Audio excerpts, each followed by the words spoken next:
테슬라 FSD 미국 대륙 횡단 무개입 성공, 자율주행 역사를 다시 쓴 2732마일의 전설. 여러분 안녕하세요, 태조입니다. 오늘 영상 시작하기 전에 구독과 좋아요, 알림 설정까지 미리 눌러주시면 더 좋은 소식 빠르게 전해드릴게요. 자, 여러분, 2025년 마지막 날에 정말 어마어마한 뉴스가 터졌어요. 테슬라 FSD가 드디어 해냈습니다. 뭘 해냈냐고요? 미국 서부 LA에서 동부 사우스캐롤라이나까지 완전한 대륙 횡단을 운전자 개입 제로로 완주했어요. 일단 이 소식이 얼마나 폭발적이었냐면요, 테슬라 커뮤니티 전체가 축제 분위기였고, 심지어 테슬라 임원들까지 나서서 축하 메시지를 보냈거든요. X, 옛날 트위터죠. 거기가 완전히 난리가 났어요. 자, 그럼 본격적으로 들어가 볼게요. 이번 역사적인 주행을 완성한 주인공은 데이비스 모스라는 테슬라 오너예요. 이분이 타고 있는 차는 스텔스 그레이 색상의 모델 3인데 여기에 AI4 하드웨어가 탑재되어 있어요. AI4 하드웨어요, 테슬라가 최근에 장착하기 시작한 최신 자율주행 칩이거든요. 근데 진짜 놀라운 건 지금부터예요. FSD 데이터베이스랑 커뮤니티 트래커를 확인해 보니까 데이비스 모스 씨가 지난 1638마일을 전부 FSD로만 주행했어요. 1만 마일이면 한국 돈으로 환산하면 약 1만 7천 킬로미터 정도 되는데 이 엄청난 거리를 100% FSD만 사용해서 달렸다는 거예요. 그리고 이분 차에 설치된 FSD 버전은 V1, 4, 21, 25 버전이에요. 이 버전이 설치된 지 12일밖에 안 됐는데 벌써 이런 기록을 세운 거죠. 진짜 FSD V1.4가 얼마나 발전했는지 확실하게 보여주는 대목이에요. 자, 이제 본격적인 여정 이야기를 해볼게요. 데이비스 모스 씨가 X에 올린 축하 포스트를 보면요, 그의 모델 3가 미국 대륙을 횡단하는 데 걸린 시간이 정확히 2일 20시간이었어요. 출발지는 LA에 있는 테슬라 다이너였고요. 도착지는 사우스캐롤라이나의 머틀비치였습니다. LA 테슬라 다이너 아시는 분들 계실 텐데요. 테슬라가 최근에 오픈한 레트로 스타일의 슈퍼차저 충전소 겸 식당이거든요. 거기서 시작해서 동부 해안가 휴양지인 머틀비치까지 달린 거예요. 전체 주행거리는 2724마일이었어요. 킬로미터로 환산하면 약 4397km 정도 되는 엄청난 거리죠. 근데 진짜 핵심은 지금부터예요. 모스 씨가 직접 쓴 포스트 내용을 보면 테슬라 FSD V1, 4, 2로 완전히 영본의 개입도 없이 달렸다고 명확하게 밝혔어요. 심지어 테슬라 슈퍼차저에서 주차할 때도 포함해서 모든 주차를 FSD가 알아서 했다는 거예요. 여러분, 이게 얼마나 대단한 건지 아세요? 장거리 주행하다 보면 충전하러 슈퍼차저 들어가야 되잖아요. 그때 주차 공간 찾고 정확하게 차를 대고 이런 것도 다 FSD가 알아서 처리했다는 얘기거든요. 일반 고속도로 주행만 잘한 게 아니라 주차까지 완벽하게 소화한 거예요. 그리고 나중에 추가로 올린 댓글을 보니까 여행 내내 위험한 순간이나 아찔한 상황도 단 한 번도 없었다고 해요. 테슬라 커뮤니티에서 왜 이렇게 폭발적인 반응을 얻었는지 배경 이야기를 좀 해드릴게요. 사실 테슬라 커뮤니티에서는 이 기록을 엄청나게 기다려왔거든요. 특히 FSD 마일스톤으로서 대륙 횡단 무개입 주행은 굉장히 상징적인 의미를 갖고 있어요. 왜냐하면요, 일론 머스크가 2016년 10월에 오토파일럿 2형을 공개할 때 이미 이 목표를 제시했거든요. 무려 9년 전이에요. 당시 머스크는 미국 대륙 횡단 무개입 주행이 2017년 말까지는 가능할 거라고 예측했어요. 근데 여러분도 아시다시피 그 목표는 지켜지지 않았죠. 2017년이 지나가고 2018년도 지나가고 2019년, 2020년 계속 시간이 흘렀어요. 사람들은 점점 회의적이 됐고 머스크 타임이다, 또 과장이다, 이런 말들이 나왔죠. 그런데 데이비스 모스의 모델 3가 이걸 실제로 해낸 거예요. 2025년 12월 31일에 말이죠. 머스크의 예측이 불가능한 게 아니었다는 게 증명된 거예요. 그냥 예상보다 8년 정도 늦었을 뿐이죠. 일론 머스크 본인도 X에서 이 소식을 축하했어요. 테슬라의 AI 소프트웨어 부사장인 아쇼크 엘루소아미도 직접 포스트를 올렸는데요. 세계 최초로 완전 자율주행으로 대륙 횡단을 달성했다. 테슬라 셀프 드라이빙 V1포로 이뤄졌다. 축하하고 감사합니다. 데이비드 모스라고 썼어요. 재밌는 건 엘루소아미가 데이비스 모스를 데이비드 모스라고 잘못 쓴 건데 뭐 그건 넘어가죠. 중요한 건 테슬라의 AI 소프트웨어 총 책임자가 직접 나서서 축하했다는 거니까요.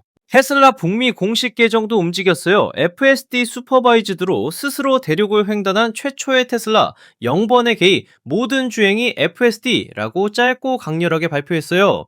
여러분 근데 여기서 한 가지 짚고 넘어가야 할 게 있어요. 바로 FSD 슈퍼바이즈드라는 표현이에요.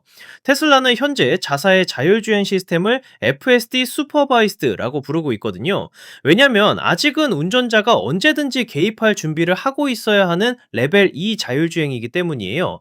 법적으로나 기술적으로 완전 자율주행이 아니라 운전자 보조 시스템인 거죠. 그래서 슈퍼바이스드, 즉 감독을 받는다는 표현을 붙인 건데요. 그런데도 실제로는 2,700마일 넘게 단 한 번도 개입하지 않고 달렸다는 게 놀라운 거예요. 이게 뭘 보여주냐면 기술적으로는 이미 상당한 수준에 도달했다는 거죠. 법적 분류와 실제 성능 사이에 간극이 있다는 걸 증명한 셈이에요. 자, 그럼 FSD V1포가 도대체 뭐길래 이런 성능을 보여줄 수 있었는지 좀 더 파헤쳐 볼게요. FSD V1포는 테슬라가 최근에 출시한 최신 자율주행 소프트웨어예요.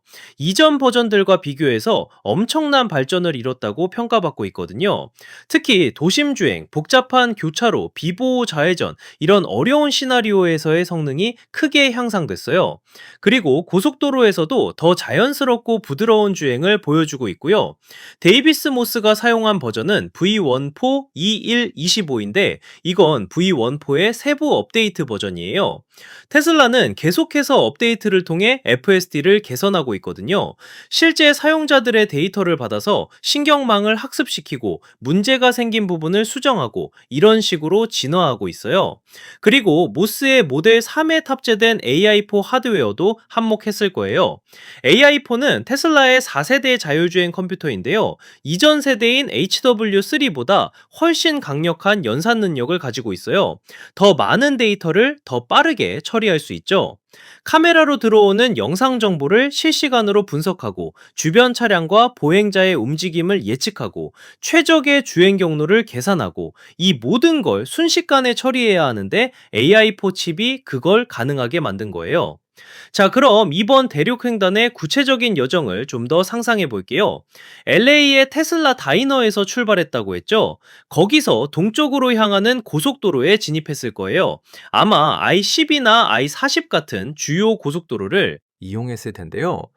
미국 대륙 횡단이 쉬운 게 아니거든요. 캘리포니아를 빠져나가서 애리조나, 뉴멕시코, 텍사스를 지나고 루이지애나, 미시시피, 엘라베마를 거쳐서 사우스 캐롤라이나까지 가야 해요. 여러 주를 통과하는 긴 여정이죠. 각 지역마다 도로 상황도 다르고 날씨도 다르고 교통 패턴도 달라요. 서부 사막지대를 지날 때는 건조하고 직선 도로가 많지만 동부로 갈수록 구불구불한 도로도 많아지고 습한 날씨도 만날 수 있고요. 2일 20시간 동안 달렸다고 했으니까 중간에 여러 번 충전도 했을 거예요. 테슬라 슈퍼차저를 이용했을 텐데 매번 충전소 찾아가고 주차하고 충전하고 다시 출발하는 과정을 전부 FSD가 처리한 거죠. 그리고 밤낮으로 달렸을 거 아니에요. 야간 주행도 포함됐다는 얘긴데 밤에는 시야가 제한되고 조명이 불충분한 구간도 많잖아요. 그런 상황에서도 FSD가 안정적으로 작동했다는 게 대단한 거예요. 물론 중간에 쉬는 시간도 있었겠죠. 사람은 쉬어야 하니까요. 하지만 운전하는 동안에는 단 한 번도 핸들을 잡거나 브레이크를 밟지 않았다는 거예요. 자, 여기서 한 가지 더 생각해 볼 점이 있어요. 데이비스 모스 씨는 왜 이 여행을 했을까요? 단순히 FSD 테스트를 위해서였을까요? 아니면 원래 동부로 갈 일이 있었는데 좋은 기회라고 생각했을까요? 사실 테슬라 오너들 중에는 이런 식으로 FSD의 한계를 시험하고 데이터를 공유하는 걸 즐기는 분들이 많아요.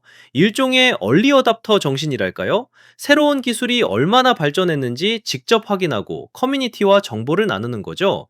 모스 씨도 FSD 데이터베이스에 자신의 주행 기록을 꾸준히 올리고 있었고, 이번 대륙 횡단도 사전에 계획했을 가능성이 높아요. 역사적인 순간을 만들고 싶었던 거죠. 실제로 이번 기록은 테슬라 역사에서, 아니, 자율주행 역사에서 정말 중요한 이정표가 됐어요. 완전 자율주행을 향한 여정에서 큰 한 걸음을 내딛었다는 걸 보여줬으니까요. 물론 여전히 갈 길은 멀어요. 레벨 2에서 레벨 3, 레벨 4, 궁극적으로 레벨 5, 완전 자율주행까지 가려면 넘어야 할 산이 많죠.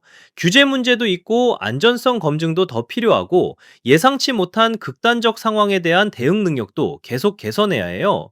하지만 이번 기록은 그 가능성을 확실하게 보여줬어요. 2700마일이 넘는 거리를 무게입으로 달릴 수 있다면 기술적으로는 충분히 성숙했다는 증거거든요. 재밌는 건 이 소식이 나온 게 2025년 12월 31일이라는 거예요. 한 해의 마지막 날에 이런 빅뉴스가 터진 거죠. 테슬라 입장에서는 2025년을 정말 멋지게 마무리한 셈이에요. 그리고 2026년을 시작하면서 사람들에게 봐라, FSD가 이만큼 발전했다는 걸 확실하게 각인시킨 거죠. 타이밍도 정말 완벽했어요. X에서 반응을 보면 정말 다양한 의견들이 나왔어요. 테슬라 팬들은 당연히 열광했고, 회의적이었던 사람들도 이 정도면 인정해야 한다는 반응을 보였어요. 물론 여전히 한 번 성공했다고 완전 자율주행은 아니다, 통계적으로 더 많은 데이터가 필요하다, 이런 신중한 목소리도 있었고요. 근데 중요한 건 실제로 해냈다는 사실 자체예요. 이론이 아니라 현실에서 실제 도로에서 2732마일을 무게입으로 달렸다는 게 핵심이죠. 테슬라 경쟁사들도 이 소식을 예의주시하고 있을 거예요. 웨이모, 크루즈, 메르세데스, BMW 여러 회사들이 자율주행 기술을 개발하고 있지만, 이런 식의 장거리 대륙 횡단 무개입 주행 성공 사례는 테슬라가 처음이거든요. 물론 웨이모는 특정 지역에서 완전 무인 로보택시를 운영하고 있고, 그것도 대단한 성과예요. 하지만 웨이모는 정해진 구역 내에서 고도로 매핑, 늘 우리는 미래가 한 걸음 더 가까워졌다는 걸 확인했어요. 언젠가는 정말로 핸들을 잡지 않고도 안전하게 목적지까지 갈 수 있는 날이 올 거예요. 여러분, 오늘 영상 재밌게 보셨나요? 태조가 앞으로도 이런 흥미진진한 테크뉴스 계속 가져올 테니까 구독과 좋아요, 알림 설정 꼭 부탁드릴게요. 다음 영상에서 또 만나요.